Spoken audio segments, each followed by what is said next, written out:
હતા દીવાના આહુડા લાવી દીધા મારી રે ઓઠમાં હો તમારા નોમના હતા દીવાના આહુડા લાવી દીધા મારી રે ઓઠમાં હો સપનું સપનું જૂઠું પડ્યું સપનું સપનું જૂઠું પડ્યું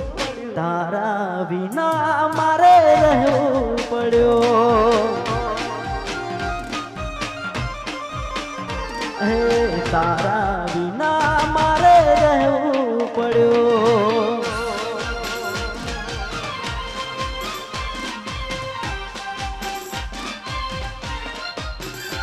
અને હવે અમારા અદયભાઈ ચંડી સર એક ડાયલોગ એમના માટે